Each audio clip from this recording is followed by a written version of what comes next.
The sun blazed through the glass facade of Westfield International Airport as Zara Okafor wheeled her carry-on toward the premium check-in counter. Her crisp navy suit contrasted with her bright yellow silk scarf, a gift from her grandmother in Lagos. After winning the Henderson case yesterday, she felt exhausted but proud.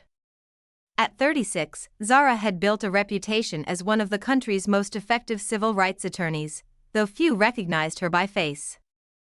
She checked her watch, still 2 hours before her flight to Washington, where the Senate Judiciary Committee awaited her testimony on discriminatory lending practices. Sighing, she joined the premium passengers line, hoping for a smooth start to a consequential day. "Next please," called the attendant at the premium counter, a thin woman with copper hair named Brenda. Her smile faded as Zara approached. "Good morning," Zara said, sliding her passport and platinum membership card across the counter. "Flight 1422 to Washington." Brenda glanced at the documents, then at Zara, her eyebrows arching. "I'm sorry, this is the premium passengers line. Regular check-in is over there." She pointed toward a crowded line stretching across the terminal. "Yes, I know. I have platinum status," Zara replied calmly, tapping her membership card. Brenda pursed her lips. "May I see some additional identification? We've had issues with borrowed cards recently." A white businessman behind Zara snorted. The couple ahead, also white, had checked in minutes ago without additional scrutiny. "Borrowed?" Zara felt heat rise in her chest but kept her voice steady. "I've been a platinum member for 7 years. Policy," Brenda stated flatly. "I need to verify." "I'd like to speak with your supervisor," Zara said firmly, maintaining eye contact with Brenda. "Of course you would," Brenda muttered, reaching for her phone. 10 minutes later, a balding man with a plastic smile approached. "Marcus Bennett, Customer Service Manager. What seems to be the problem?" Before Zara could speak, Brenda interjected, "She's making a fuss about our verification procedures." Zara took a deep breath. "Your colleague demanded extra identification solely from me, while allowing others through without question." Marcus glanced at her documents. "Ms. Okafor," he mispronounced deliberately, "our staff makes judgment calls for security purposes." "Based on what criteria?" Zara asked pointedly. "Experience," he replied, smirking. "If you can't comply, I suggest the regular line." The terminal seemed to quiet around them. Several passengers had stopped to watch. "Your experience appears selective," Zara said. "I'm curious if your airline regularly profiles passengers based on race?" Marcus's face hardened. "That's a serious accusation." "It's not an accusation. It's an observation," Zara replied, reaching into her briefcase. She withdrew a leather credential wallet and opened it. "I'm Senator Zara Okafor, ranking member of the Senate Transportation Oversight Committee.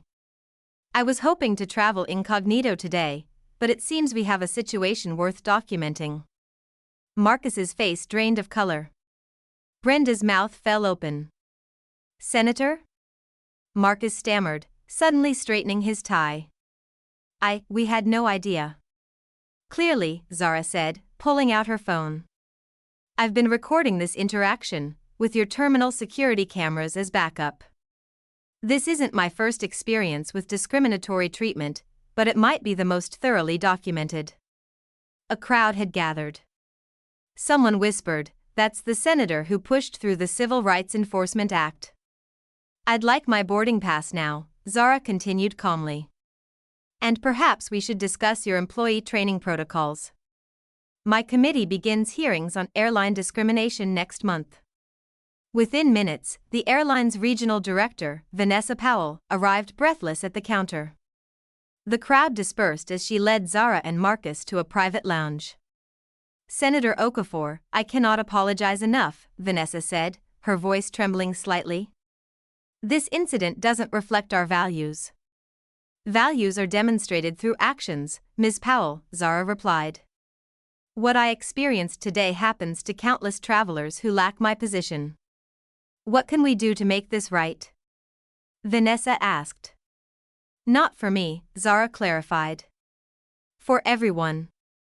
By the time Zara boarded her flight, upgraded to first class, the airline had agreed to implement mandatory anti-bias training, establish a third-party audit of check-in practices, and create a discrimination reporting system with quarterly public reports. Marcus personally escorted her to the gate, profusely apologizing. Save it, Zara told him. Channel that energy into changing the system. This was never about me getting special treatment. It's about nobody getting worse treatment. 3 months later, Zara sat in her Senate office reviewing the airline's first quarterly report. Discrimination complaints had dropped by 63%. The story of her confrontation had gone viral, sparking similar accountability measures across the industry. Her assistant knocked softly. Senator, they're ready for you in the hearing room. Zara nodded, gathering her papers on the transportation equity bill. Was it worth it? Her assistant asked. Using your position that day? Zara smiled. Change happens when we refuse to accept injustice, with or without titles. The title just made them listen faster. Today's vote ensures they'll have to listen to everyone. She straightened her yellow scarf and headed toward the chamber.